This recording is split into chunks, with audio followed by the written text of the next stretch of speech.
Hello everybody, welcome to my stream. How y'all doing? I'm DC. Thanks for coming on in. Nix, thank you for the raid, really appreciate that.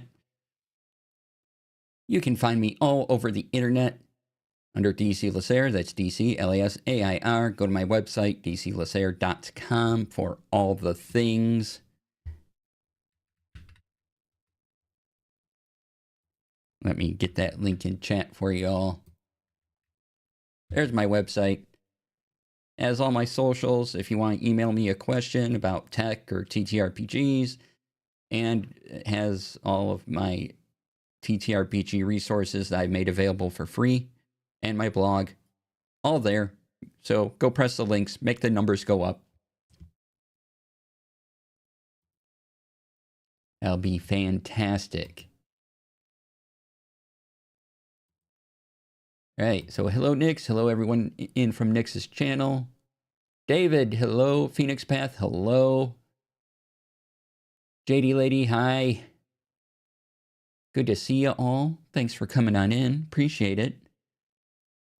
Today we will be talking about audio, but before we get to that and into Tech Friday proper, there is something I wanted to show you all in case you've updated Windows 11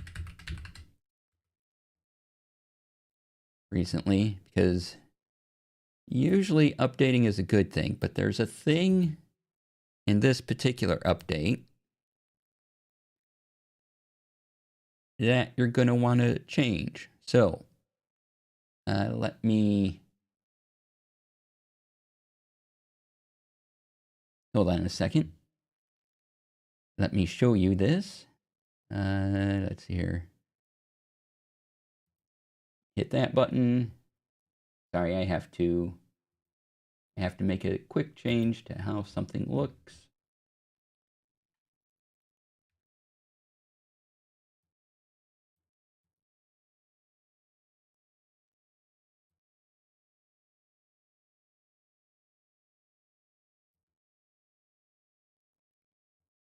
Okay, there we go. That'll work for now.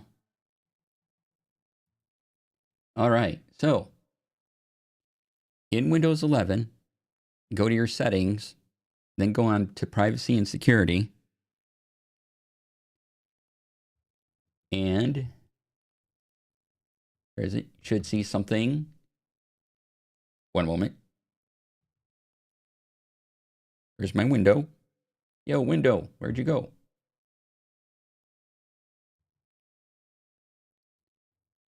Well, fine, don't work today. You should see something like this, right? And then you want to go privacy and security. Okay, so settings, privacy and security. Ta-da. Then you need to scroll all the way down to where it says text and image generation.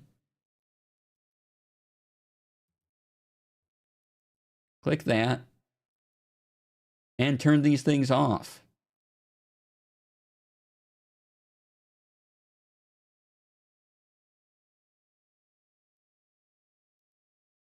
So that's settings, privacy and security, bottom of the list, text and image generation, and turn it off.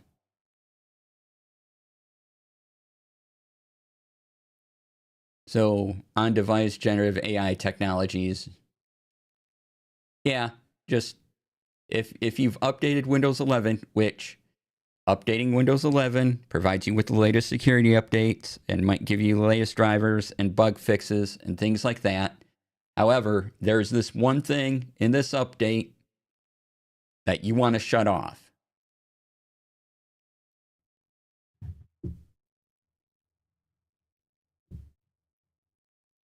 Right? And it's found under settings, privacy and security, the very bottom of your privacy and security options.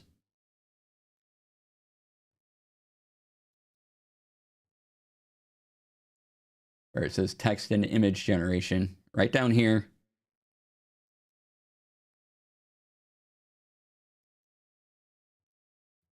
Click that, text and image generation, turn that off.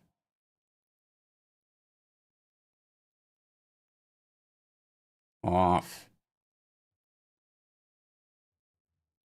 Yeah, hey, Puddle Glum.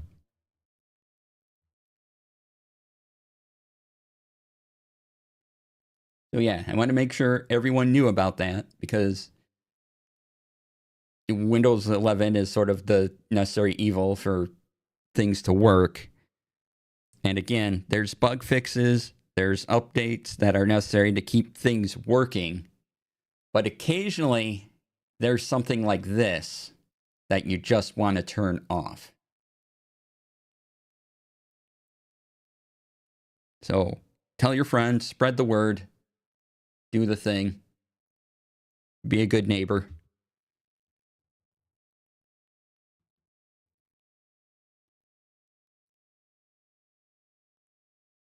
All right.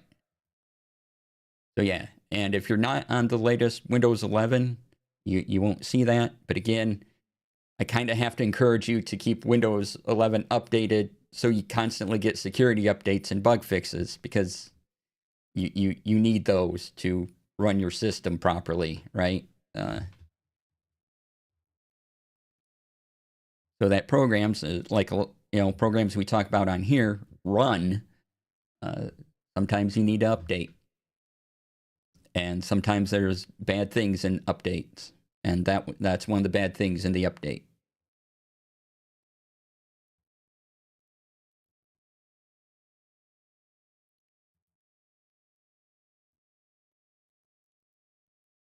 So yeah, and if you want a post, I found this on.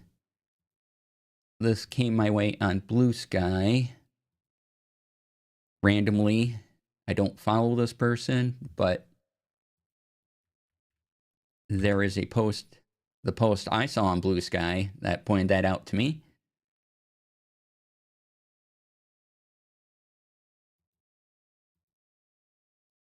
So if you need a reference, there you go. Or you can, clip this video and show it to people too, which would help me out.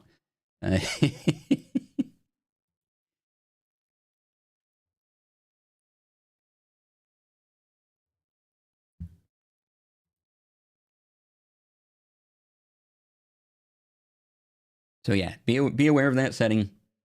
Shut it off. Keep it off. Do the thing. I'm making sure everything is set up. Let me make sure I am streaming everywhere I think I'm streaming. And that everything's looking good. That's why I need another monitor so I can just kind of have all these streams up in one monitor and go, oh yeah, I'm everywhere, instead of clicking through.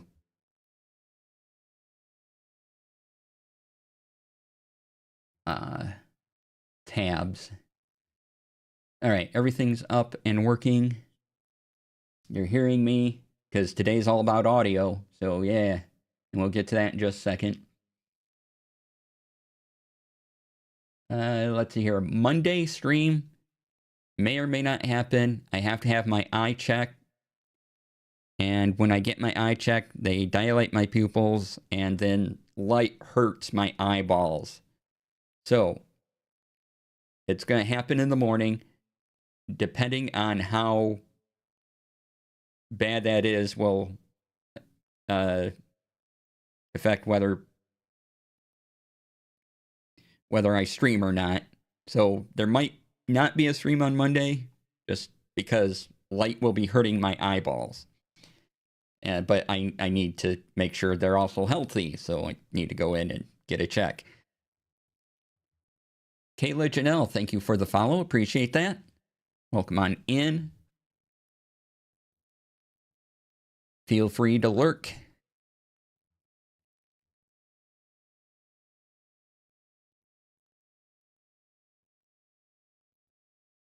All right, and for the 100 bits, yay! Thank you.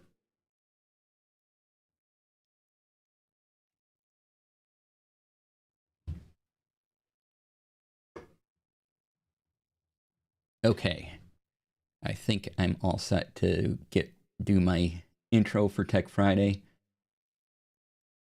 Yeah, lurky. Lurkers are awesome. Let's see here.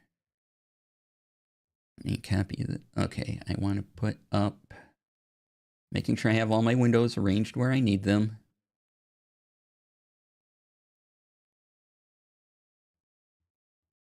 Is this even the article I wanted? Or did it?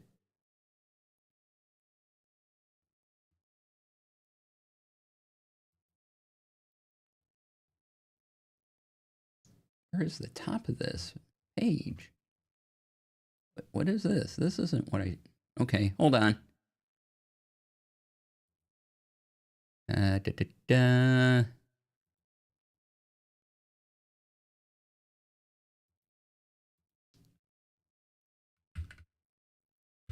Go there. All right, that's the article I want. All righty. So, it's Friday. That means it's Tech Friday. Yay. And today is all about audio. I was going to just talk about the Wavelength 3 beta, but it's been about a year since I've really talked about audio, the full thing. So I decided let's go on a little journey and build up to audio routing and the Wavelength 3 beta and what you do beyond that. So first thing is you're in a room, and it's the room where you're going to stream in. And there's nothing in there, and it's echoey. Why? Because sound bounces. If I have a laser pointer pointed at the wall or at my PowerPoint, that light isn't going to bounce off and, hit my shirt. Sound don't care. Sound bounces everywhere. Right? It goes from my voice, hits the wall, hits this, hits that, and bounces back. And we want to cut down on those echoes with sound absorption. Now, sometimes you might hear soundproofing. Soundproofing is a different thing. It requires different materials. Soundproofing is sound not leaving a room. Sound absorbing is cutting down the echo of a room so that it sounds like we're having a natural conversation. I'm sitting next to you. You can hear me. I can hear you. And you don't hear the echo of a room, anything like that. So I found a good article on the difference. If you want to read up on it, check this one out.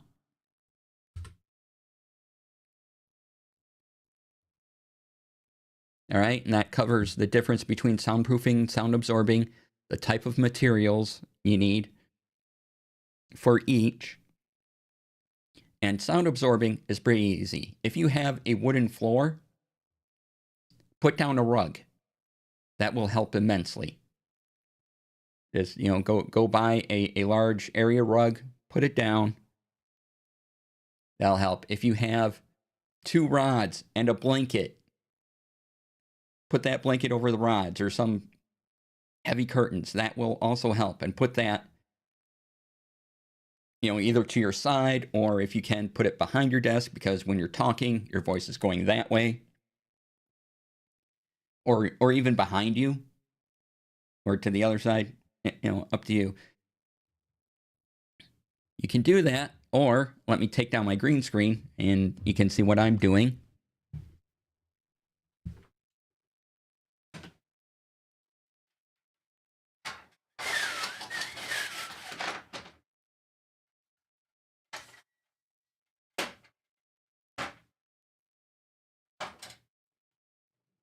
Use these sound panels.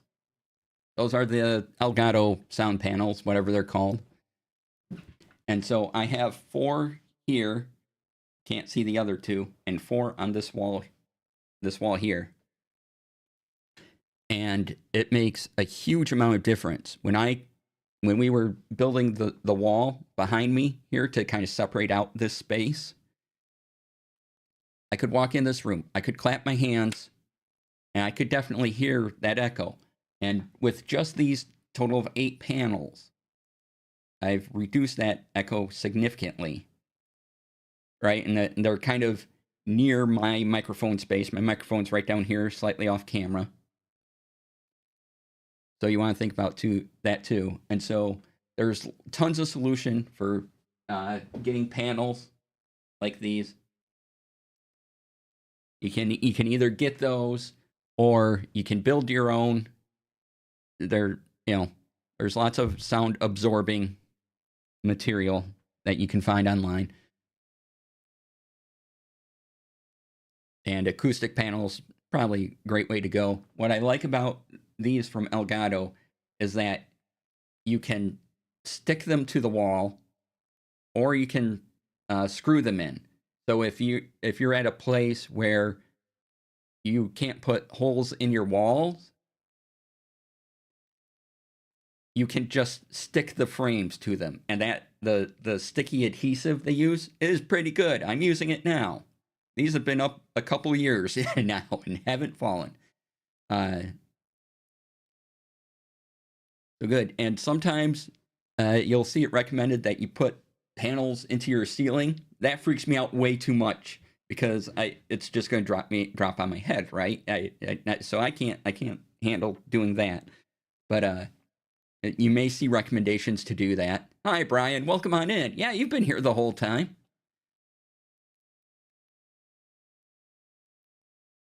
And so, and I would like to get more panels just to kind of reduce the sound. I think my sound is pretty good right now, but it can be better. I could put some panels up on that firewall, and that would help a bit. But just these 8 panels here are doing a lot of work to cut down on the echo, to absorb the sound, as it were. And that's what you're looking for, sound absorption. So you kind of want to treat your space is the first thing you want to think about. Putting down that rug, setting up that curtain or that blanket over, a couple rods, pull between the rods, blanket draped over it. Make sure it's a heavy blanket. Put it somewhere near where you're speaking. That's why these panels are on the walls closest to me and not the far wall, and not over there on the other side of the room. So I'm getting the most benefit from these, and they're down a bit. They're not up high, but they're closer to where my voice would be echoing from on the walls. Placement matters, especially if you only have a few of them. And I could have built my own, but that seemed like a lot of work, and I didn't want to do that. So I just got the Elgato ones. And they have been working fantastic. Like I said, there's even putting up a bookcase and putting stuff in the bookcase can help with reducing that echo. So just things in a room can help as well. So if you don't want to spend money on, sound panels like these, you don't have to. All right, so that's the first thing to keep in mind when you're setting up your space for streaming.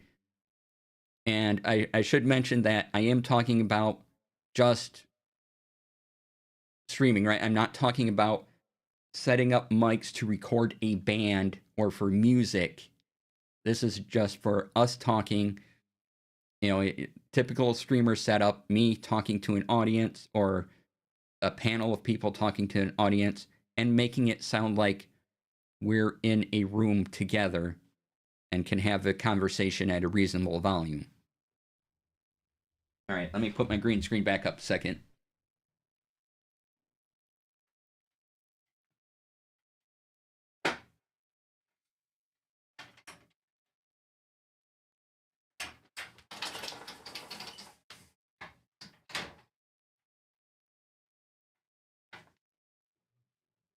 All right.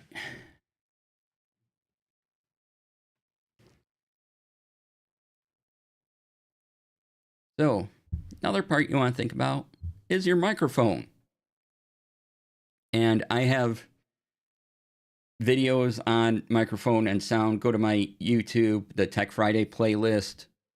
There's videos on audio there. I have some blog posts on audio routing as well, which I'll get to in a moment. But microphones. And there's this idea out there that any mic, the mic you have is the best mic for you. And you can set up your room, like I just said, to absorb sound and make that mic sound decent. Or you can get a good mic and make it sound better. Generally, I listen to a lot of microphone reviews on YouTube, see if I really like them or not. And in general, I found that if you're getting a $50 microphone, you're going to have a harder time making that sound good. Some microphones are 50 and under. I do not like. I just don't think they sound good. But if you can prep your space, you might be able to get a good sound out of that $50 microphone. And so please, if you're only going to spend $50, or if that's all you have to spend on a microphone, please be careful and go to YouTube and type in the model of that microphone. And that's where you should really listen to them. You should do this for any microphone, by the way, because somebody on YouTube has a review of it and has tested it out versus their current equipment or other equipment, things like that. But if you're spending around 100 to 150, if you can spend that, you're probably going to get a good mic. Like, 99% of the time, you'll be fine. If you can spend that much on your microphone. That's not to say $50 mics can sound good, but you'll be chasing that good sound more. And some just aren't great. They don't make your voice sound as robust. I was very lucky and won a mic in a drawing that was around the $200-$300 range. Awesome. Yeah. That's great.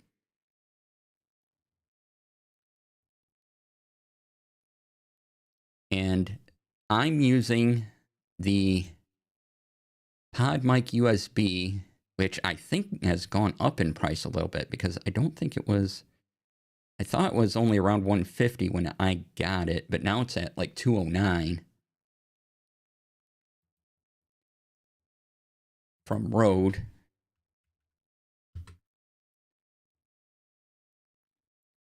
So that's my microphone there.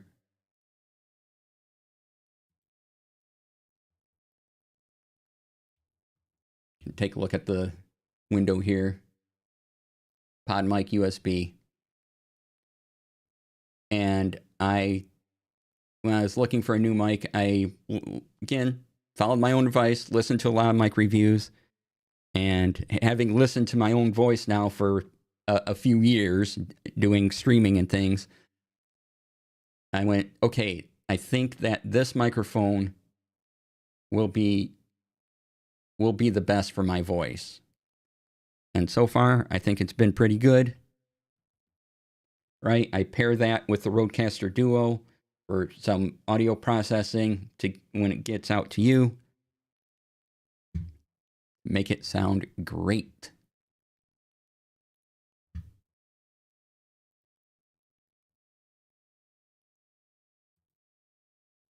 All right. So yeah, that's just, years of research, I don't have a scientific study to back it. It's just me, my ears, listening to microphone reviews. 100, 150 is probably a sweet spot where you're most likely going to sound good if you can spend that much on a microphone. Another option is headset mics, and some of the best sounding headset mics I found were the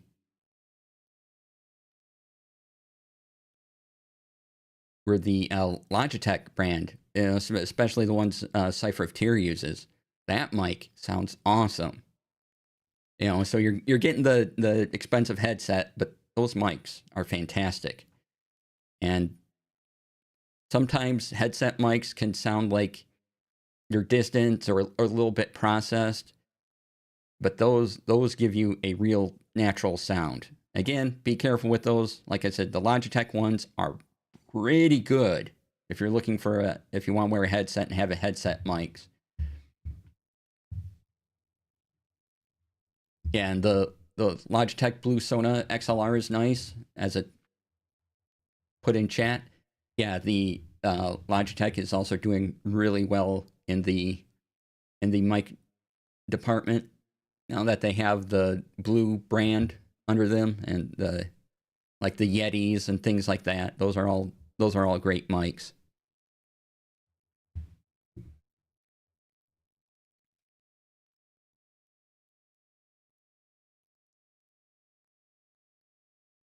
But yeah, so yeah, if you're looking for a headset mic, definitely go for a Logitech offering, because those just sound wonderful. They're pretty great. All right, so you've soundproofed, you've selected your mic. Now you got to go, well, I have all this audio. I want, a Spotify track to go to my audience. I need my microphone to go to my audience. I have other things I need them to hear, and I don't want my audience to hear every sound my computer makes. So what do? Well, that's when we get into audio routing. And I made 3 blog posts last year about it. So incoming links, y'all. If you want to see it, there's the overview.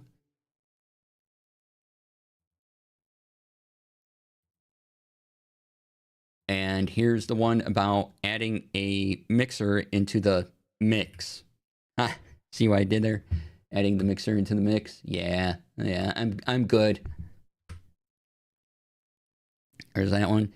And then just audio routing in OBS.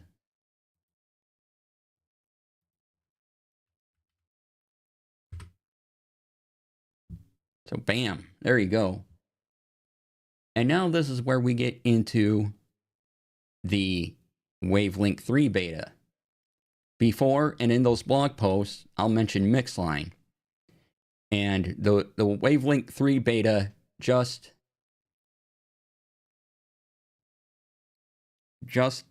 came out Thursday. So it's only been around a couple days. It's a beta. I've run into some bugs. We'll get into that.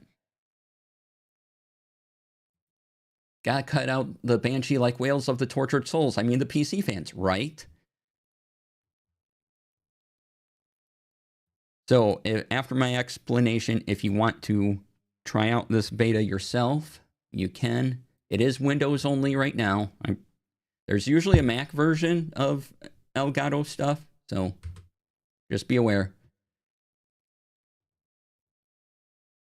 But even with the minor problems I've had with it, the Wavelink 3 is going to be my recommended audio routing solution.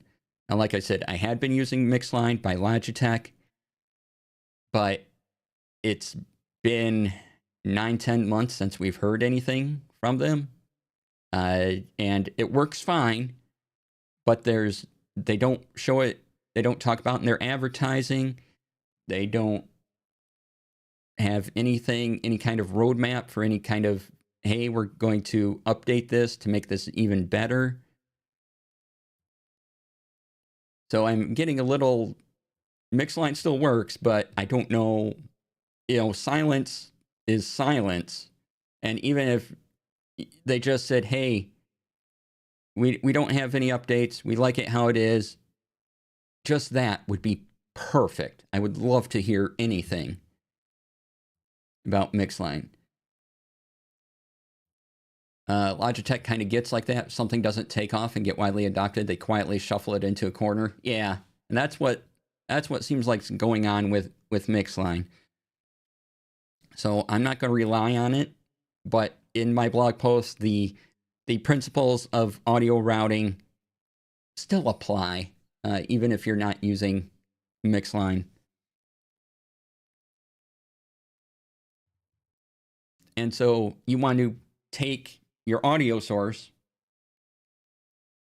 like Spotify, and have it go to other places on your machine, and then put that place into OBS as an audio source. And so what we have is this. Radio silence is not good for your audio routing software. It isn't.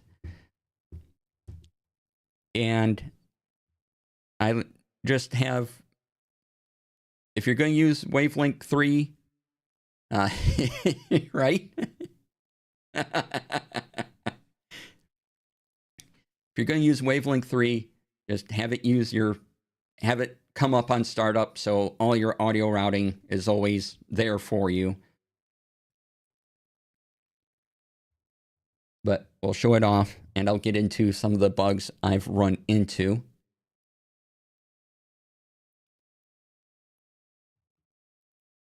But here's the window. Let's increase it. You can see what I have. Now, I don't have anything playing in these channels, so nothing's moving here. And it's about let me restore this window a second here.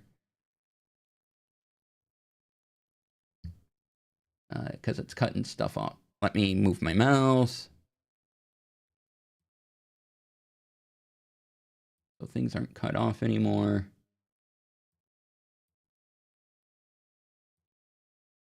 There we go.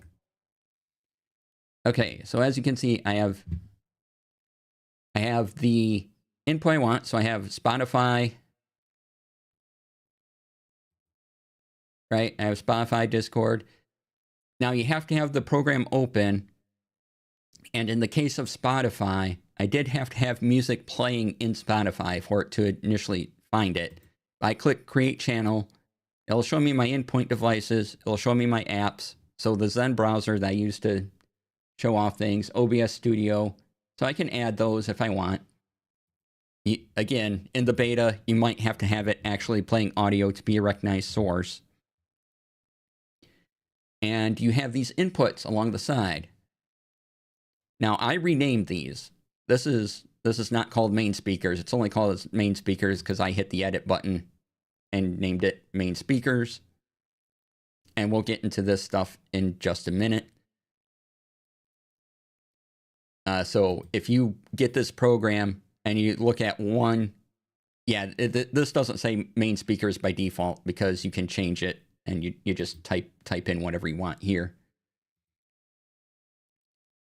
So I'm saying I want my audio to go out to my speakers, my Spotify audio to go out to my speakers. And when you float over, you'll see this plus button. And you just click it. And now that audio will go to that channel.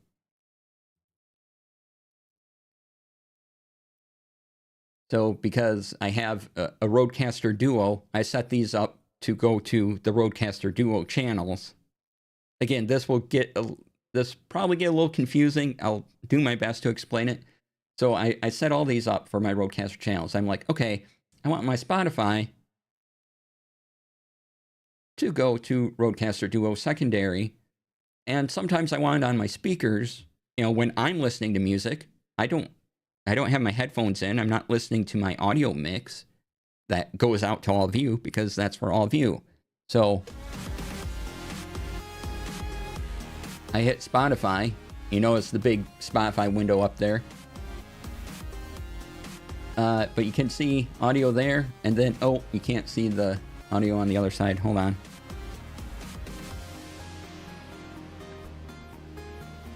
And then you see the audio there, right? So this is why you're hearing it, because it's going to this specific channel on my Rodecaster and out through OBS. And you can lower the master volume. Let me let me move that window there. Hold on. Let's move this because it's blocking the view. And it's very large for some reason.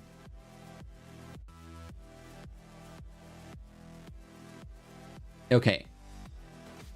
So you can see the volume. Now, I'm moving it down. This moves it down for every channel the audio goes to. It's like your master volume. This volume over here only makes it go down on that channel. And you can see you have a nice purple line as I increase the audio.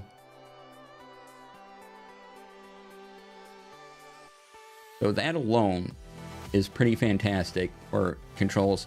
Now, in the future, they're going to make this so you have buttons to do this associated with your Stream Deck. That product isn't out yet, but they say that's coming up. All right, I'm going to turn off Spotify.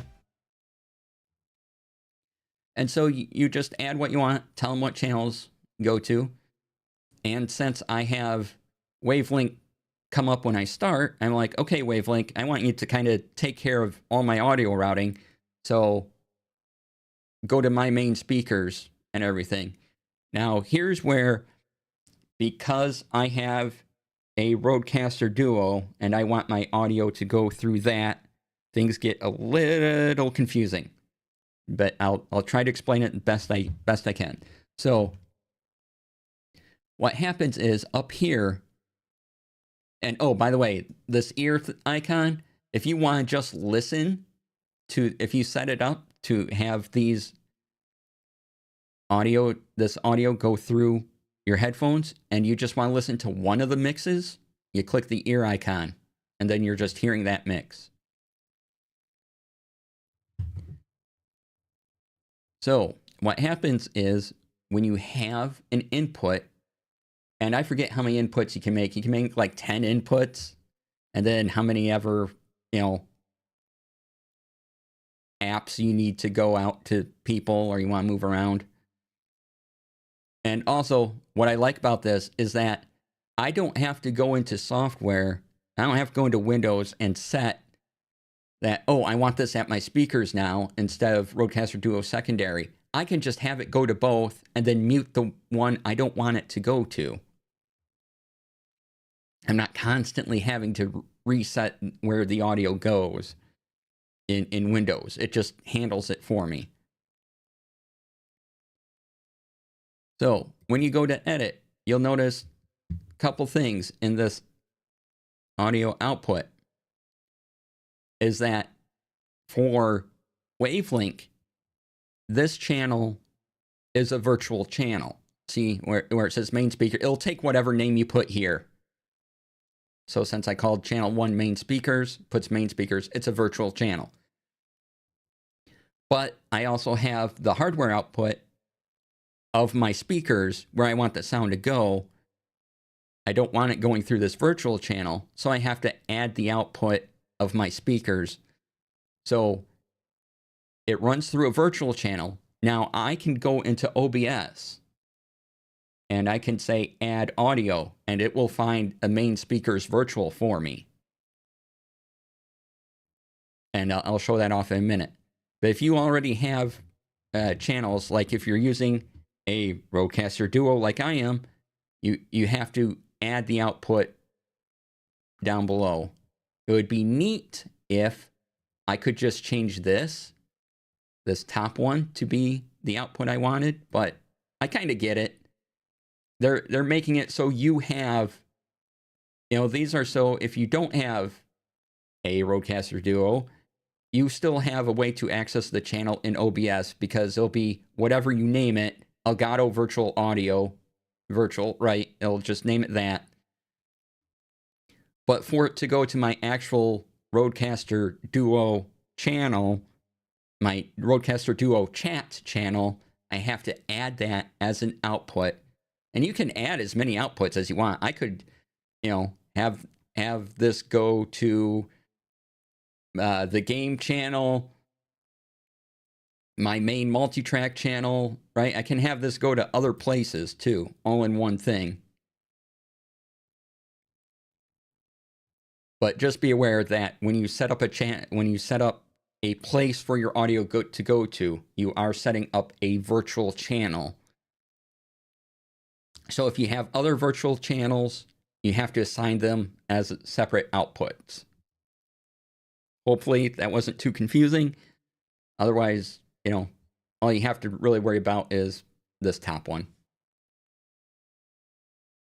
Whatever you name this. So hopefully that made sense. That confused me for a little bit. I'm like, why isn't this going there? And I can show you what it looks like when you add these to OBS. And you see I have Spotify, Discord, Hades 2. And again, this is the best part about audio routing. Is their audio routing using Wavelength 3 is that you can have it go to multiple places and you don't have to constantly switch to multiple places. You just have to mute and unmute the channel, or you can leave them all on. Like, since when I normally use my computer, I don't hear what's going through my Rodecaster. I could just leave this on, and then as long as I can have something that goes through my speakers, I'll be set, because I don't want to wear my headphones all day. In your experience so far, what has the onboarding of 3 been like in terms of documentation and walkthroughs? I watched their video on it, and that's kind of the only. If you go to Elgato's YouTube, they have a video on it. That's how I kind of knew about the outputs and everything. They don't really have an explanation of, if you have a Rodecaster Duo, well, you need to add an output and assign it as an output. They just say, yeah, you just add your channels and blah, blah, blah. So because my situation is different than what standard is, I don't think they have anyone saying, oh yeah, if you already have something like a Rodecaster, here's what you do. I don't know if they would do that because, Rodecaster Duo is a competing product.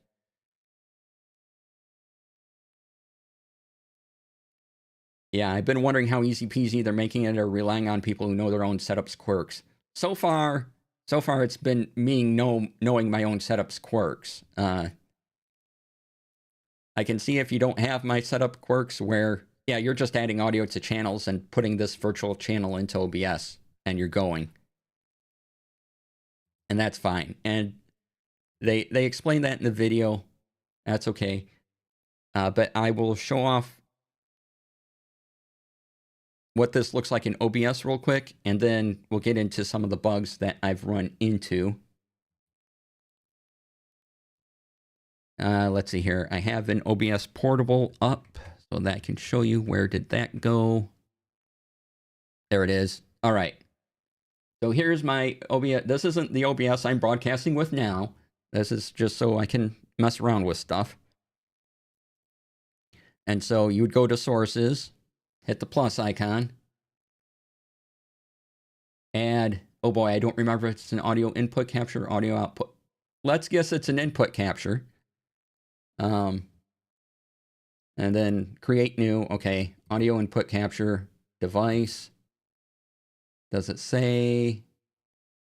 Yes, so you can see where main speakers, or that channel 1, Elgato virtual audio.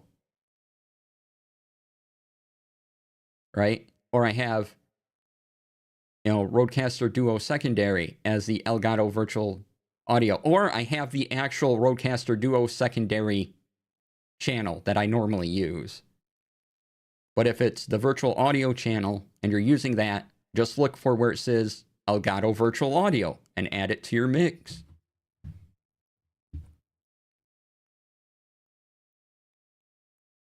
All right, so since we have secondary, say that, I'll say okay.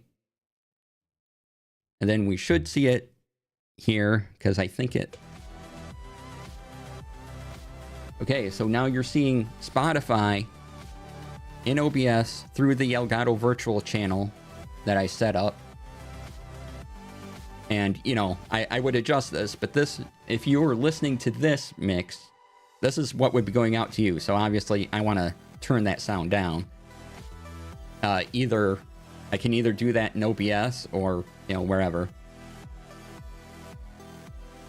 Or I could do that in Wavelink. But yeah, so as long as the channel says Elgato Virtual Audio and matches up to whatever you name it, just keep adding. And you can add a ton of channels. You can add a ton of audio channels to your audio sources. And then when you record a video, you know, you're going to do what's called mix down into one of 6 channels, but we'll get to that in a moment.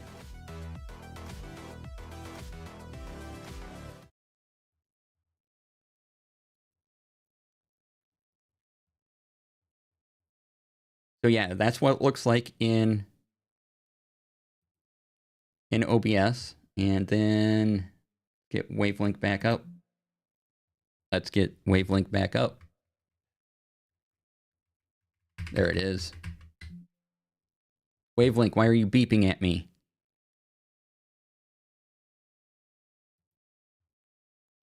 No, yes, see, I'm clicking the button. This is another bug. I'm clicking it, but it's just making a Windows beep at me. And I'm like, no, I want you to reappear. Reappear. There you go. Okay, so that was more complicated than it should have been to get the window coming back up. So, bug. Right? But that seems like a thing they can fix. Other thing I ran into was that there was one time, and so far it's only occurred once, that it got a little confused and had Spotify going through Hades 2 and nothing on the Spotify channel, but Hades 2 was not active. Spotify was active and showing the audio. Now, I quit the program. I updated my Windows 11 stuff. It seemed to figure it out after that, so I'm not sure what really did the trick there. But so far, it's been solid. It hasn't gotten confused again, but that did happen once, right? Again, this is still beta. There's bugs. And I have to share some feedback. So that was one bug. And the main thing I had to learn for my setup was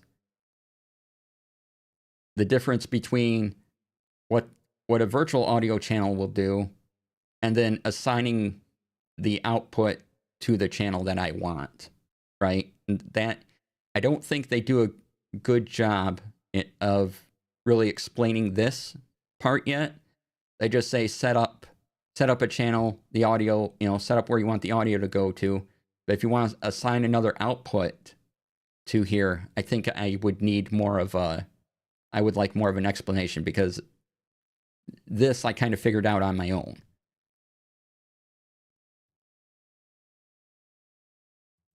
But as far as, and the other bug was that, as I mentioned before, I had to not only have Spotify active, but I also had to have it playing music before it was recognized in this list. Now, other things like Discord just popped up. So it didn't happen for every program. Now, you do have to have, it doesn't know all the programs on your system. It will only register the open programs. Mixline has the same behavior. You have to have the program open before it goes, oh, okay, here's this program. But that from then on, it will always remember that, like, I can turn off Spotify right now, and this right here will stay. This isn't going anywhere. Once you set it, it's good to go. So those were some of the quirks and bugs I ran into in the let's see here, about 24 hours I've been using this. That's been available. So yeah, just be aware if you go to it, they fix those little things as it is right now. If you're not using this for audio routing, I don't know what to tell you. This is such a great and powerful solution for audio mixing and routing. And the best part, okay, there's a lot of really good parts, is if you want to use VSTs, which again are things to enhance your audio, you click that little wave button, you get this. You can add effects preamp, or you can add effect. You have these Elgato ones, right? Elgato compressor, EQ, noise removal. Because I have an NVIDIA card, I have NVIDIA broadcast noise removal. Those are all there. Which is fantastic. Oh, and look, I can even change the app icon if I want to. So you can add effects. You can add, if you have VSTs, there's a way to add those too, just by clicking here, and they should show up. Because you have to assign a that's it. You have to assign the VST folder in settings. And then effects. And then it's VST3s or VST2s. You have to tell it where to find it. Now, Windows and Mac both have a standard place where they put VSTs. So this is where they put VST3s. You can change it if you want to. But if you download VSTs, there's a bunch available for free. There are some on the Elgato Marketplace, and they are just effects that you can add to your audio. And if you don't want to use Wavelink, you can also apply VST effects right into OBS as well.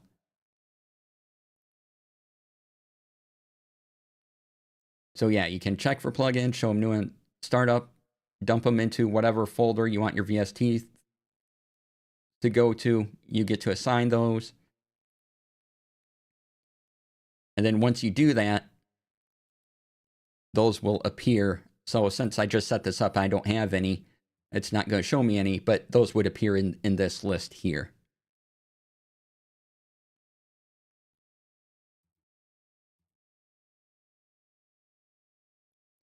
All right, you'll also notice I do not have my microphone here.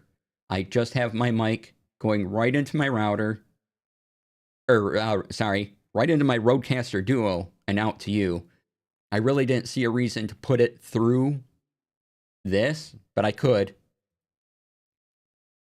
I could create channel, and my mic is Rodecaster Dual Main Multitrack.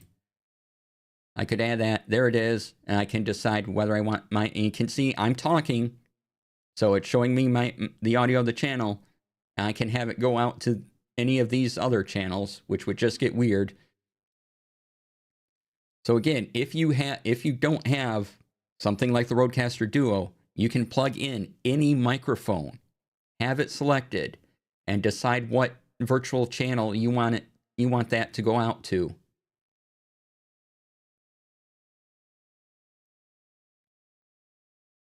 So, if you want to have just people in your Discord hear you, you can tell Discord, okay, Discord, go to my Rodecaster Duo, use my Rodecaster Duo secondary channel for my input, and hit the plus icon, and your microphone's going to there. This works with any microphone. All right, you just find it in the list, whatever Windows happens to call it. For Rodecaster, I have to look for Rodecaster Dual Main Multitrack to know it's my microphone. But it can, whatever it's called in Windows or eventually in Mac, you just select it here. And it'll pop up. All right, I'm going to remove this because I don't need my microphone to go through this process. Right, I really want my microphone just in one channel going through my Rodecaster Duo. I really don't need my microphone also going out my main speakers because I don't want to hear myself talking at the same time I'm talking and have that weird echo delay thing happening. But if you don't have something like a Rodecaster Duo, use this, set up your mic, have it go out. Again, you hit this plus icon over here.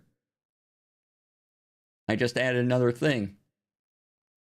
It calls it the record mix.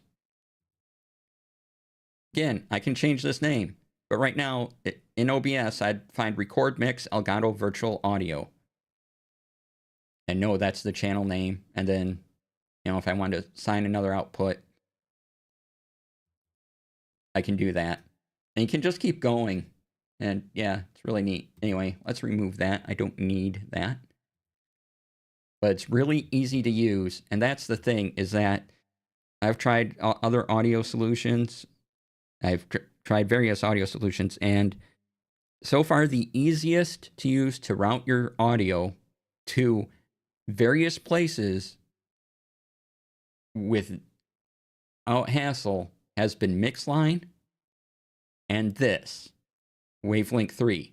And that's it. Other things I've looked at either don't have this functionality or are way too complicated.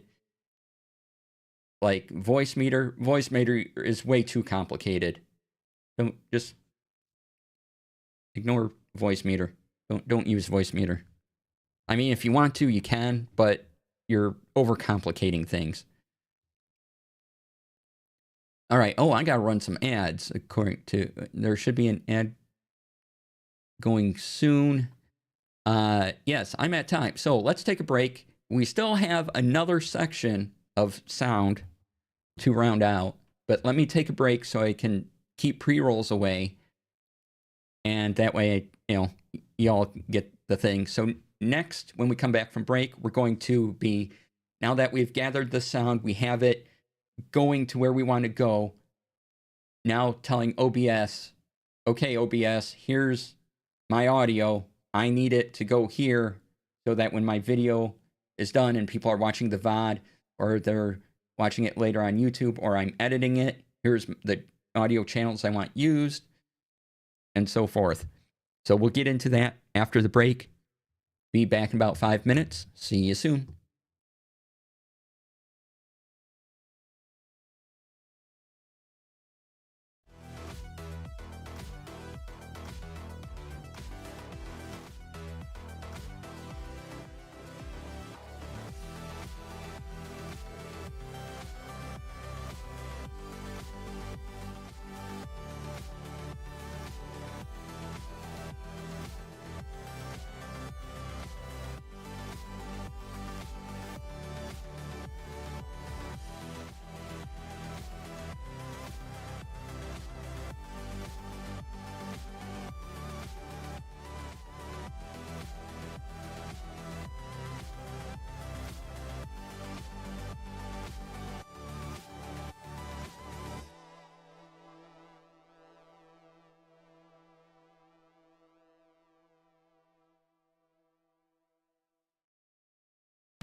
Okay, welcome back, everybody. Thanks for sticking around through the break. Appreciate it. Welcome in as we continue on in our audio journey. And I also want to say Wavelink 3, I forgot to mention this, Wavelink 3 will be free for everybody. You don't have to have Elgato hardware. That's why I'm kind of showing it off and recommending it more than I normally would. But version 3 will be free for everybody. You don't need Elgato hardware to run it like the previous versions of Wavelink. So that's why it's a high recommend. Plus, with VST, being able to add VSTs to whatever audio channel you want makes it a very powerful solution.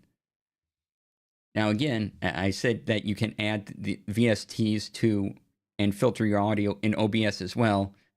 I've said this before, only add filters to your audio in one place. Whether you want to do that through Wavelink or whether you want to do that through OBS, pick one, stick with it. Don't double filter your audio because it's going to sound weird. So, note there.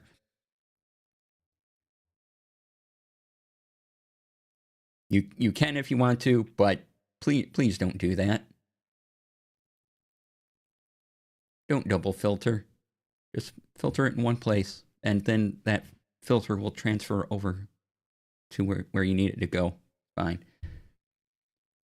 Or if there are some filters you like on Wavelink and some you like on OBS, you can mix and match too, but definitely don't be using the same filter.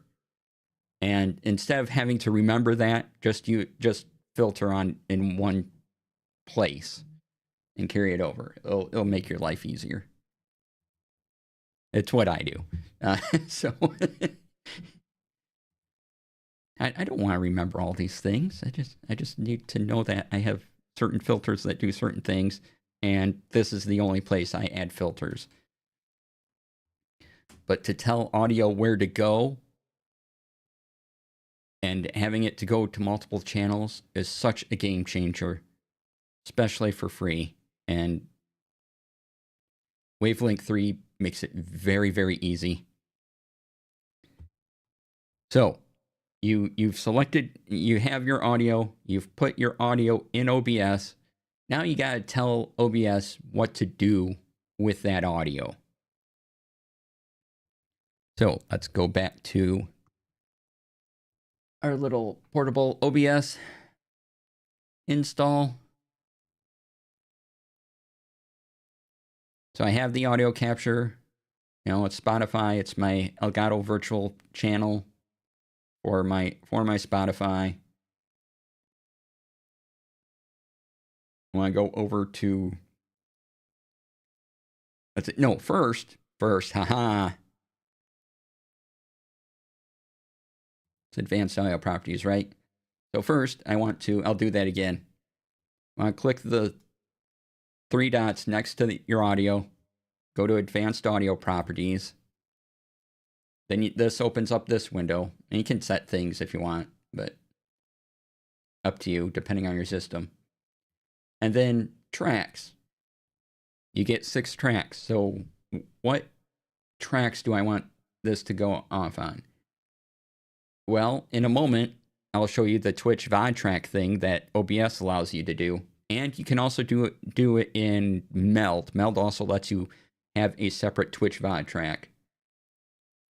So I don't want Spotify in track 2 because that's going to be my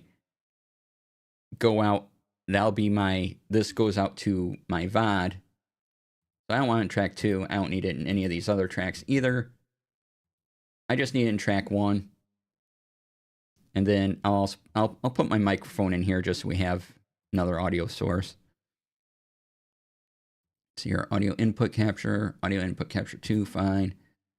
Default. And my mic is this one. Okay. So now you see my microphone down here. See my mic here. Now I want you to be able to hear my mic on the Twitch VOD. So I'm going to leave it in, I'm going to leave it in one so you can hear both. This will be my stream going out to you. And I don't need it in... I'm not using these other audio tracks, so I don't need it to go there. But so you can hear my microphone in the VOD track, click it on too. Right, so this is where you're assigning what tracks you want the audio to go to. You can just leave it to all tracks if you want to, but probably not. You probably going to want a VOD track. And honestly, OBS could probably use a little update to make all this a little easier to get through. But so you set it up there. I want, so this initial capture is my Spotify. I just want to go to track 1. Track 1's going out to all of you. I don't want it to go to my VOD track in case there's some sort of copyright issue with the music. So the VOD won't have a copyright strike, so you won't hear the Spotify on the VOD. But I want you to hear my microphone on the audio that goes out to you and on the VOD. So I make sure both of those are checked. All right, the next thing you want to do is go to Settings. And we're concerned with audio. Now, here's a tip. 48 kHz, yes. Stereo. Disable all of these. Mark all of these in global audio devices to disabled. This causes headaches. This causes double audio occasionally. It's not worth it. If it's your first time setting up OBS, you may see things in here or things might appear in here. Just set all these to disabled. Save yourself a bunch of headaches. Now, I can see reasons why you would say use this, but for me and for all the purposes I've seen this used, just disable this. This isn't worth your time trying to deal with.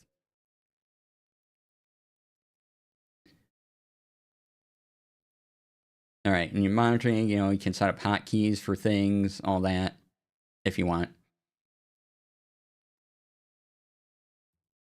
And then you go to Output. And here's where we get, okay, so the stream audio, I want that audio track 1 that I just set up. That's both my microphone and my Spotify and any other sound. I want that. I want to be track 1. I want you to hear track 1, which will just be everything. My games, my Spotify. If I have someone on Discord, it's all going through track 1. That's what you're hearing now. Then my VOD track, here's where I mark, I want it to be tracked, my Twitch VOD track, I want it to be track 2, where it takes out the Spotify so I don't get a copyright strike on the music. It just removes the risk. The music I have playing shouldn't have a copyright strike on it, but just in case, I take it out of the mix and I have that. I have the Twitch VOD track 2. So if you go back and watch the VOD, you shouldn't hear the music that I run on Spotify. You'll still see the little window up that the player's going and things like that, but you won't hear the music. All right, then you set up your recording, where you want stuff, your audio encoder, all that. Audio, change your bit rates to 320. They probably won't be at 320, but just change them to 320. But recording. Now then, when you're recording your video, when you go down here and you click the Start Recording button to record a local file, you can select what audio tracks you want with that recording. So if I have everything going to audio track 1, I don't necessarily need to have all of these on the recording. But if I want to see 6 audio tracks in my editor, I can. Or, if I just have a thing going to track 1 and say, for some reason, I need to separate out my Discord to track 3. So then I can have 2 audio tracks attached to the recording. And the process of doing this is called mixdown, where you take a bunch of audio sources and you put, 2, 3, how many ever into one channel. You're mixing down into another thing. And that's a fairly standard practice across video production. Because eventually, when you upload it to YouTube or your Twitch VOD, you have a left channel and a right channel. You have stereo audio.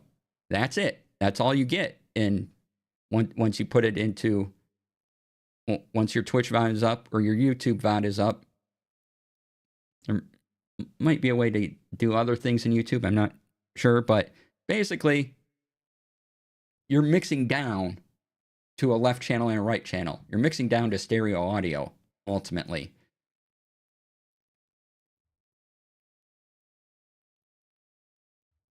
So keep that in mind. Also, I want to point something out one more time because I've heard something. I can't remember where I heard it before, but again, you can put, no, don't save changes. You can put a ton of audio devices here. I can keep adding things. I can have, I don't know how many audio applications I can have. I can add, just an application. I could just add Spotify instead of having it be part of a virtual mix. I could add my Discord channel here. I can add, if I wanted 10 games, I could put 10 games across here. You can add a ton in the audio mixer, and eventually you're going to mix those down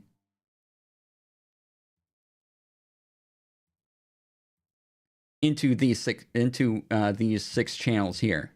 And you got to decide where you want those to go. So if you want 3 things to go into, audio track 3, just check audio track 3 here.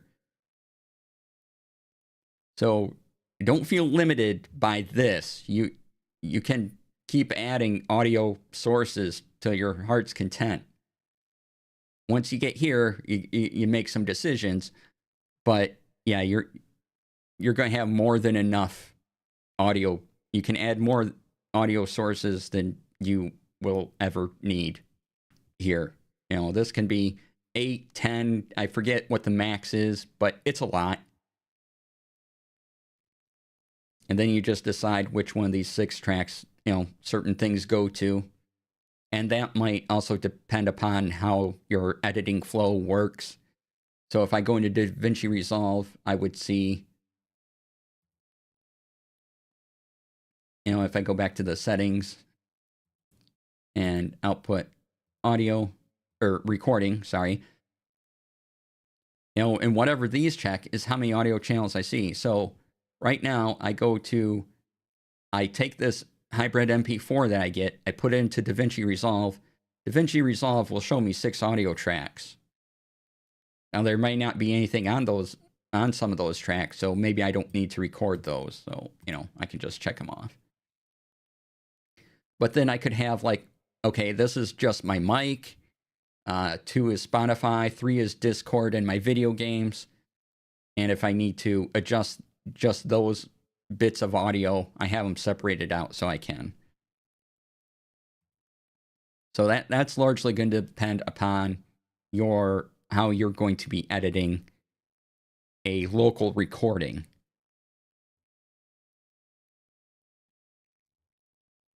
But yeah, and then you set it up, you add your metadata to the video, and you let people enjoy.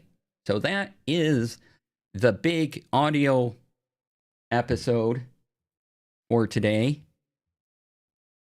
That takes you from soundproofing your room to selecting a mic to routing your audio, putting it in OBS, and sending it out to the peoples.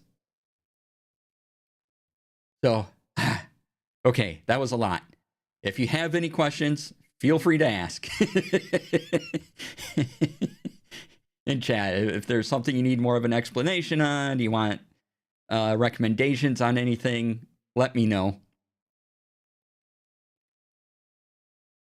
Because this was a longer episode than I usually have, but I thought it'd be useful to go through there. You're always so good at explaining this. Thank you, JD. I appreciate that a lot.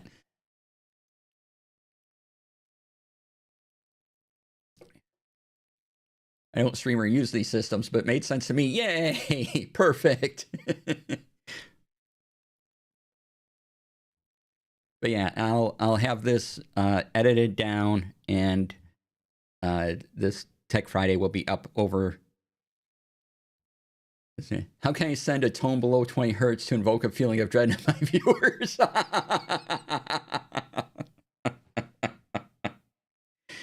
You know, I love that.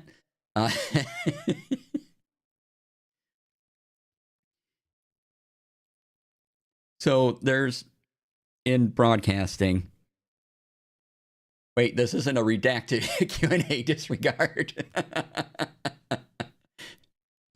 In broadcasting, there's something called bars and tone, and you would put it if you had a videotape. I know I'm using the word tape, but if you would put bars and tone, so you would put color bars on at the front of the tape with what was called tone. I think it was like 1 kilohertz tone or something like that. Anyway, it'd be a beep, and it would be a consistent beep. And that way, when someone else put this tape into a different player, they could set their colors and set the audio according to the bars and tone that you've put on there. So it would keep the signal, the color, and the audio consistent throughout different play decks. So when we talk about tone, that's kind of what we're talking about here. So you loop it into your audio mix in DaVinci or Audacity, and right? Yeah, you just find that tone. I mean, so I could set up let's say I did a tone, depending how long I needed it. Do I need it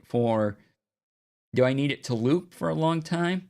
I could, maybe in Audacity set up a really long loop of tone, and then say I could activate VLC and play an hour-long tone if I wanted to, and then have VLC go to a specific channel in my wavelink, and then have that virtual channel in my OBS, and then have the ability to mute that channel when I wanted it to mute and unmute.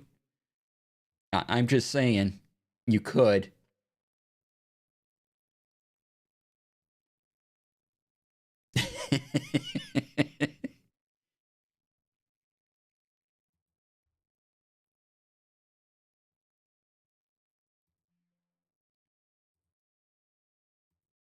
Dang it, wavelength. So I'll show you this. So something that doesn't quite work in wavelength, and I'll show this off. When I went down here after we came during the demo, saying I was getting the Windows tone, I was just going down here, clicking the icon to make it see how it went away. I tried to make it pop up. It gives me Windows tone. There, now it worked. But that first one doesn't go. That second one does. So that's a bug.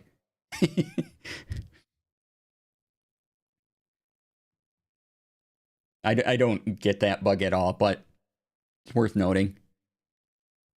Again, this has been out for a little over 24 hours. So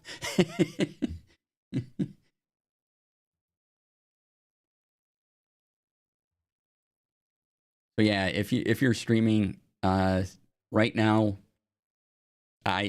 there's not many things I recommend, but once it's out of beta, I highly suspect Wavelength 3 will be in the recommended list of things along with OBS. you're just not going to find anything else as powerful or as easy to use as Wavelength. Plus, it's free. Like OBS, it's free, right?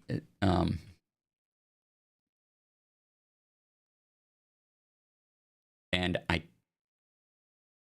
if something else comes out that's comparable, I'll let y'all know about it. But right now, I'm not seeing it.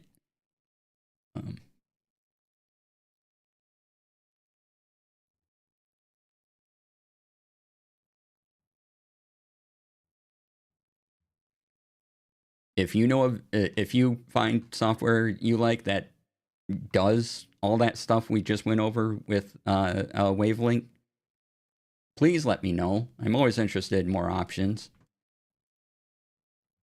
But right now, other than the few bugs I mentioned, I'm having trouble keeping Wavelength 3 out of the list of if you're streaming, you should just be using Wavelength 3.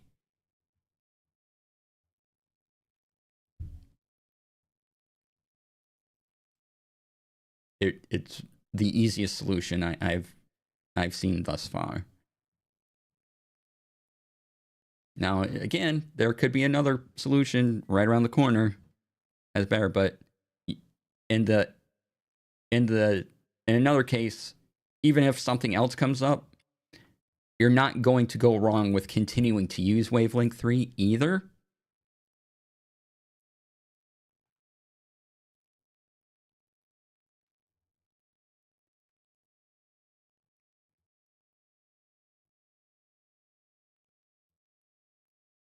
But yeah, and once Wavelength 3 gets out of beta, we'll talk about it again. We'll go over it, any features they've added.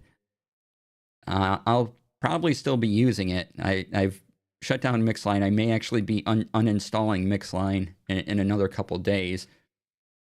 But I just wanted to keep it running for a few days, make sure everything is working, good enough for me for now. And even though I don't use it for my microphone, just the routing table itself is amazing. And what I also don't like about it, what I also like about it, and I like this about Mixline too, is that after the initial weird hiccups I had with Spotify going, it has kept that audio on those tracks, right? It hasn't moved. Whereas if I were to set this in Windows, it would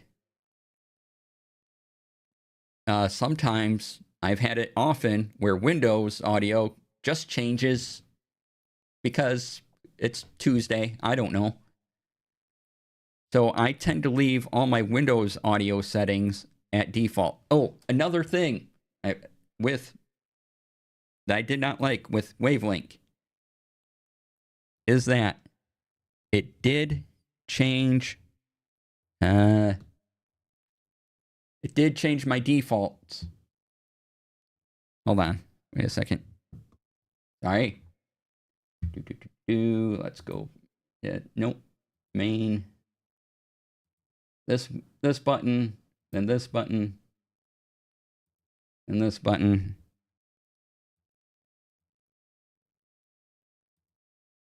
This button. This button.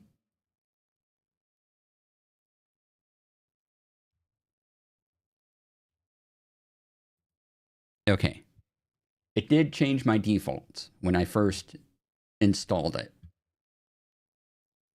So these are the defaults I want. I want my speakers to always be my Realtek, our audio,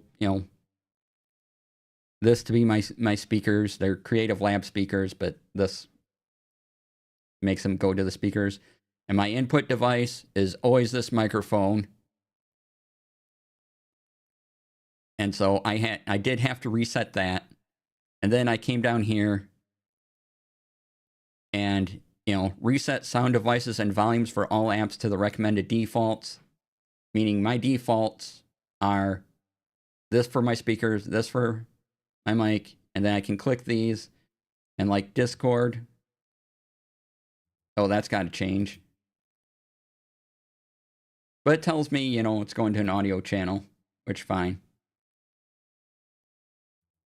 You know, Spotify tells you that now Spotify, you know, has a virtual audio channel to it that's outputting to, which is fine.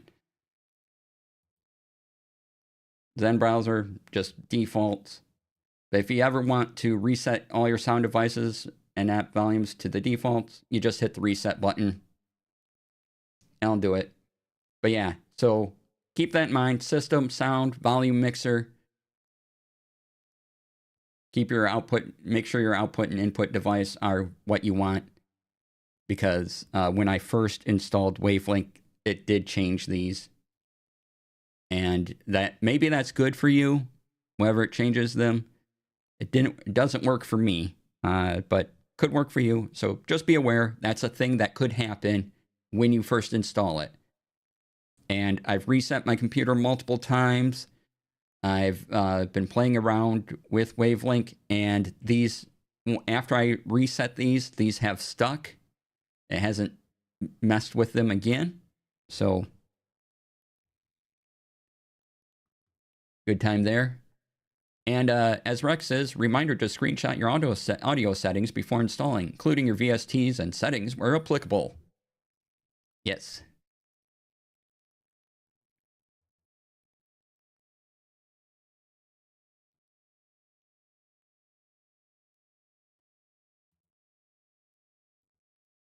All right. So, I'm going to take a drink. We're going to kick back, relax. Again, if you want to keep talking about audio, go for it. Today's the day for audio.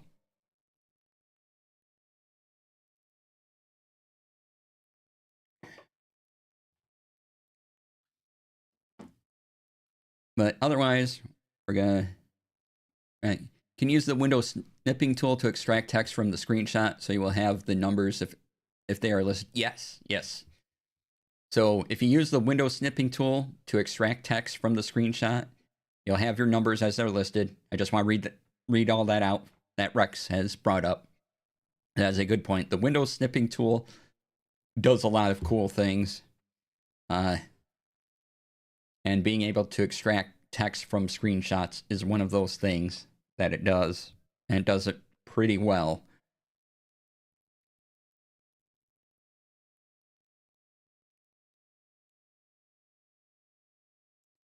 So keep that in mind. But I believe JD Lady recommended this planner in my Discord. And so I got it. Kokyo Campus Diary 2026. And what I love is that it has the whole week, Monday start, but all of these are the exact same length, which is what I love. At all these some planners, you know, maybe their columns are a little wider, but they have Saturday and Sunday smaller. I don't like that at all. And then this page is pretty neat that I can have a, you know, aligned thing to write other note. It's a lot less expensive than my usual one, so giving it a shot, right? So yeah, once we get closer to January 1st, I'll do a little planning stream where we'll open this up and I'll show off what I do for my planner things. So in a few months, we'll have it'll probably be a Wednesday stream on that. Yeah, it has a yearly schedule in the front, like that.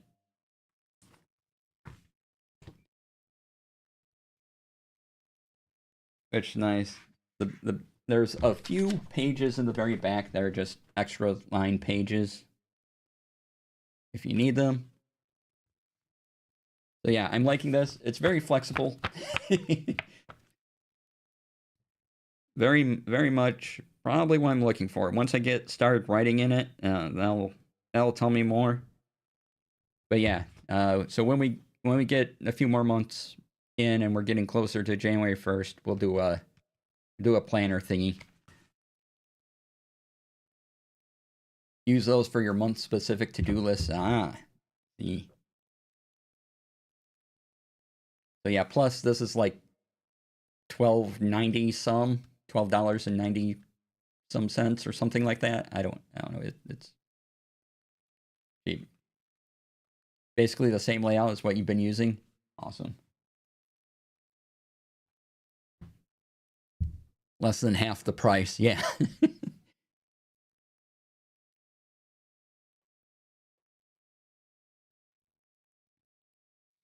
It was pretty good, and it's by, if you remember my minimalist DM folder, that's also by the same company, Kokio, right down there. I've been happy with their products. Again, I get it off of JetPens, but JetPens sells this company, and I was real happy with their folder system that I have. Campus is good quality paper. It's even fountain pen friendly. Nice.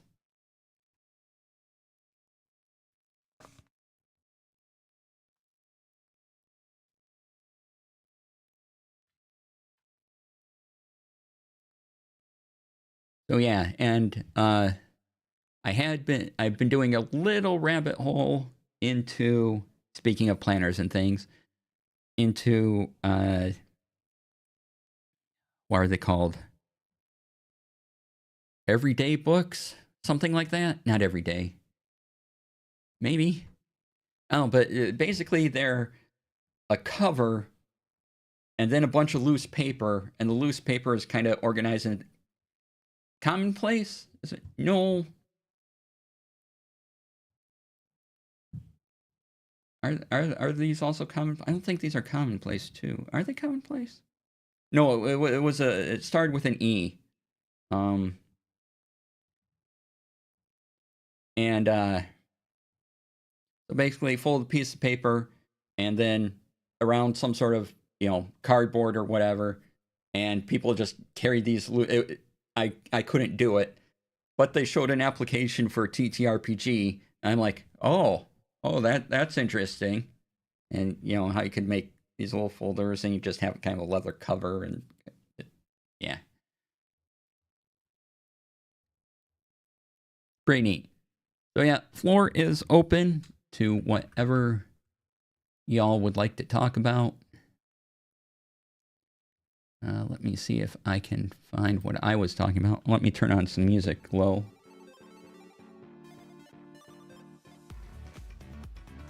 Yeah, let me find my recent videos.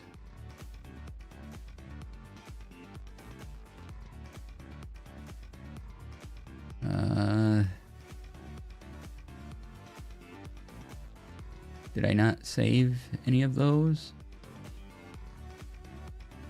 Okay. History.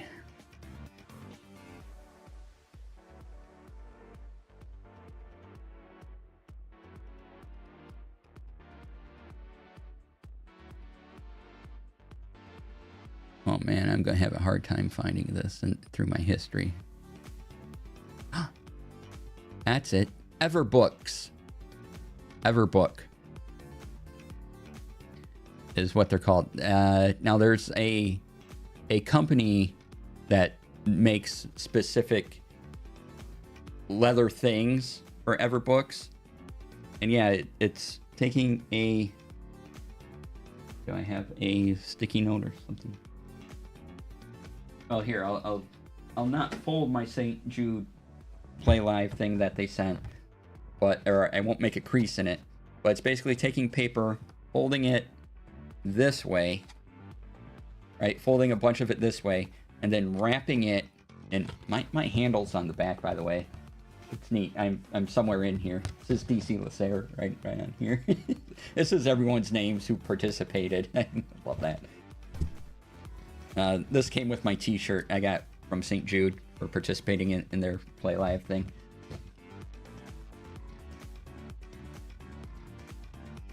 But yeah, there's a company that makes these leather folds, and so you fold.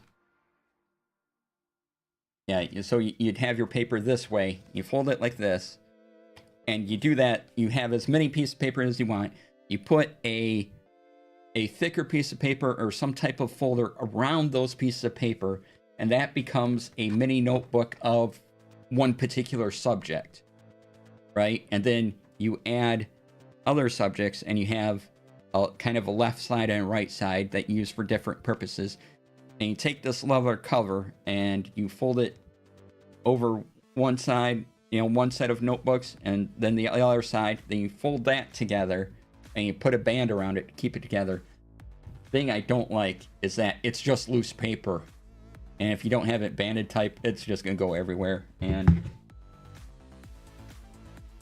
But they did show, I did see one person have a video where they made all their TTRPG notes in it, and it was kind of amazing.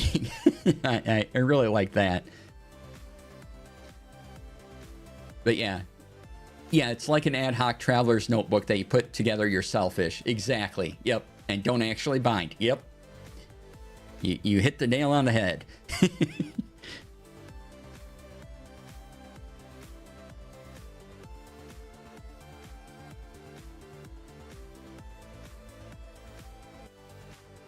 Because, they're saying it, well, it's minimal, but I'm like, yeah, but I have to fold the paper myself.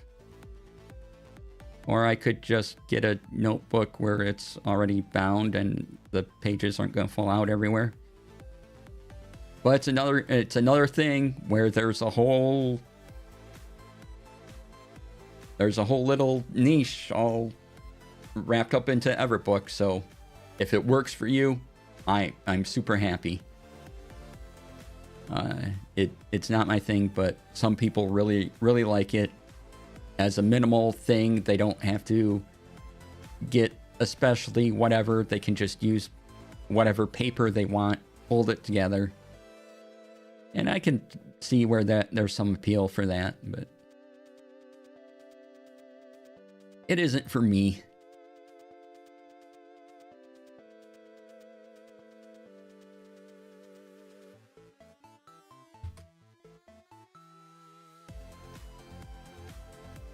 All right. So again, any other questions? We're opening the floor. If you want to talk more audio, more tech, go for it. We got a few minutes left here, so I'm going to do a quick scan of other tech sites. See if there's anything interesting I can talk about. Then we'll get into some TTRPG stuff.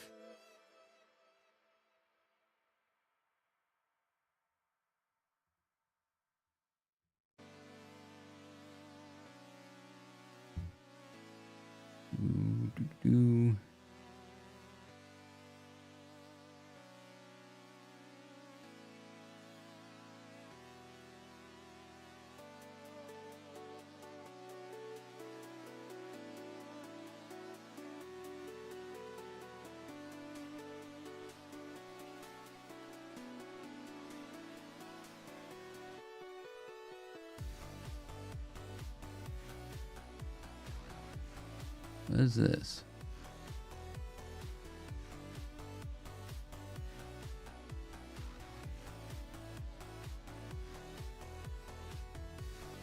Okay, I don't need that.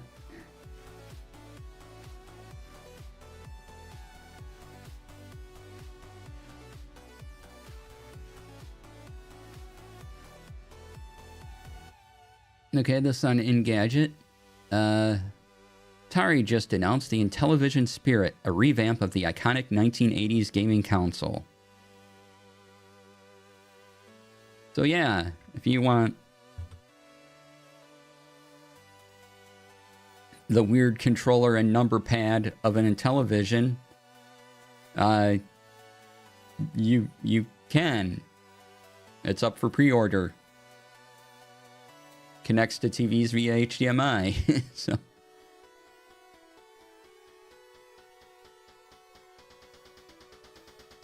And it's weird because Atari and Television in the 80s were kind of, you know, head to head, but Atari bought Intellivision last year, so according to this article.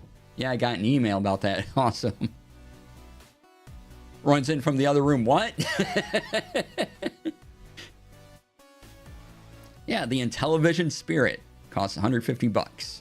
Pre-orders are available now. Shipments start going out December 5th.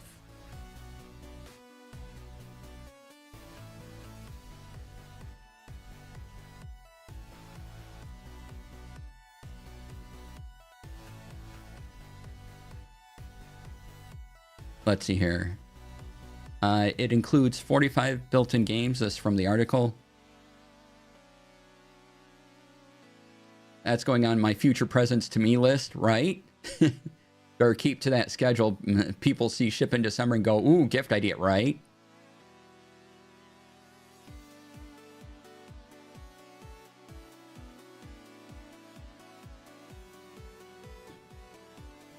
So yeah, I never had it in Television. I had a friend who did, and I just stared at the controller having no idea how to use it.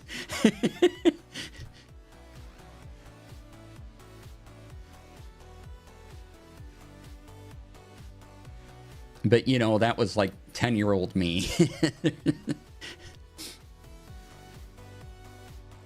No, it'd be... It wouldn't have been 10. It would have been... earlier. We won't talk about it. All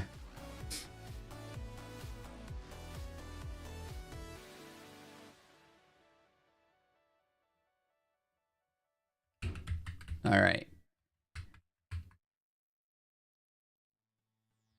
What do we have going on in the TTRPG space? For D&D, they announced the Hellfire Club box set, which looks pretty fun. And the world they created for it is called the Grey Hawkins, which I'm like, that's brilliant. So the Stranger Things D&D box set, or Hellfire Club box is out. There's adventures, cool stuff. If you're into it, go take a look at what's available with it.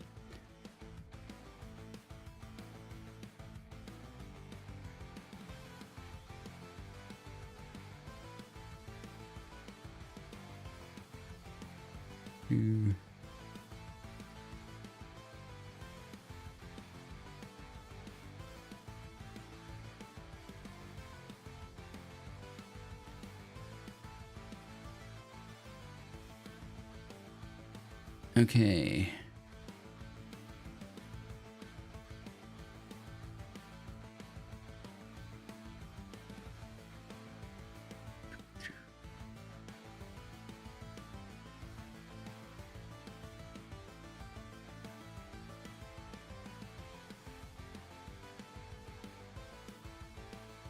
Oh, Modifius Entertainment has launched a new campaign book for Achtung Cthulhu, hitting retail in January 2026, called the Norway Project.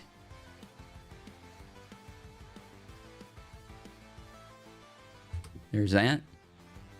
That uses the 2D20 system that many Modifius games use.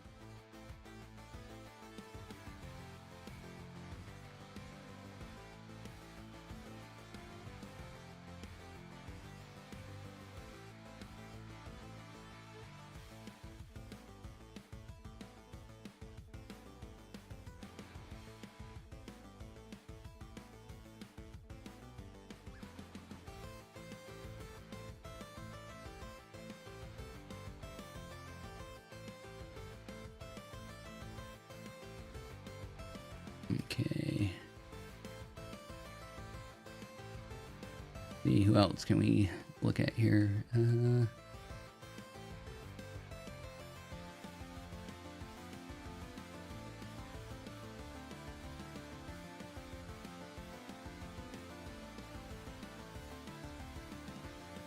have just a few minutes left, so if you do have any questions, please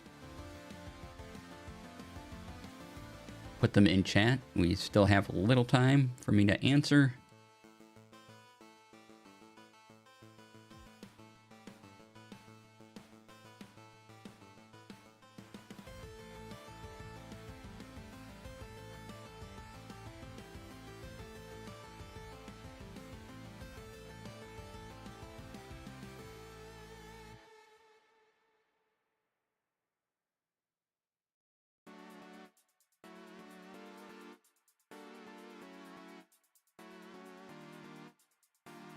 Oh, well, I don't... We gotta talk about this. Hold on. Just making sure I'm not missing anything else. Okay, I don't think so. But Bell of Lost Souls has this article up.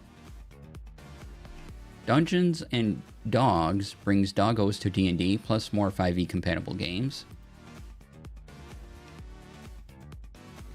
There's the article on Bell of Lost Souls. This is kind of a roundup of things, so there's more than just the doggo thing. But it's called 5e Dungeons and Dogs. It's a D&D homebrew thing. Let's click the link. Where is it? Okay, so it's on Drive Through RPG. So if you want to get it, you can go right there.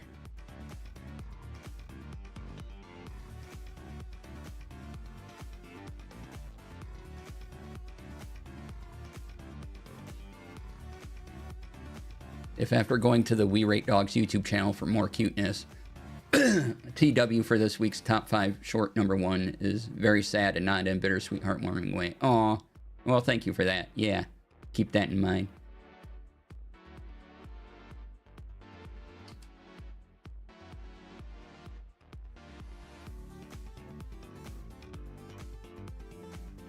Take care of yourselves. I was thinking this was about the D&D related thing they did with the We Rate Dogs guy. Oh, no. I didn't know they did a thing with the We Rate Dogs guy. That's okay. That's fine. We're in the open season portion of the show, so you know, it all works.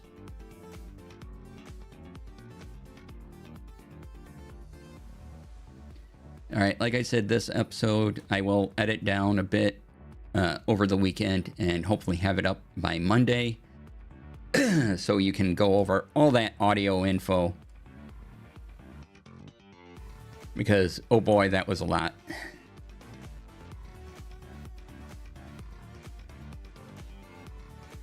I'm not sure what we're going to do next week, or for next week, Tech Friday. I'm sure it'll be something. Oh, I did get another Gunpla thing, model. So when Wednesday comes around, we'll be starting a new Gunpla kit. This one will take a while, because I picked a master grade, but it's bigger pieces. So yay. Monday is up in the air because I will get my pupils dilated, and depending on how long light hurts my eyes for after that will depend upon if there's stream or not.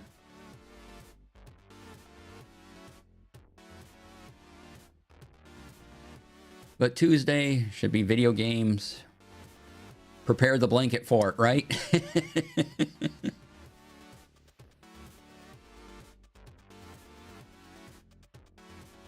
Should find some audiobooks to listen to while I don't stare at light.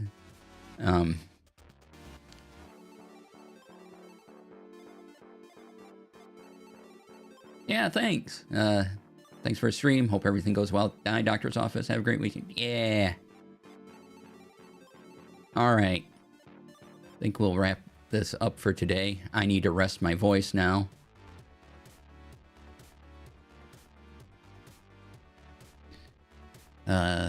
Let's see who is on. And then I can go have dinner.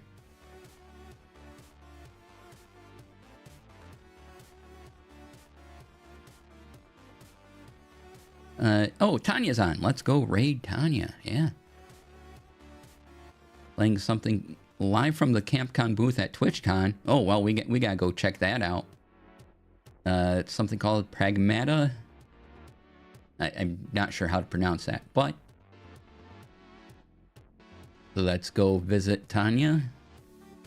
Thank you all so much for being here and listening to me talk about audio and all the other things. Really appreciate it. Look for the VOD on Monday, possibly Tuesday. I'm hoping to get it done this weekend for Monday. And we will raid on over. So have a great weekend, everyone. Thanks for being here. Please be kind to yourself. Be kind to others.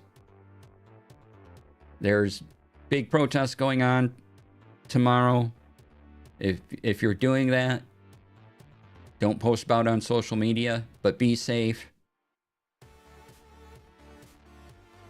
And I will see you all on either Monday or Tuesday. So have a great weekend. Please be kind to yourself. Be kind to others. And I'll see you all next week. Bye. Stay tuned for the raid.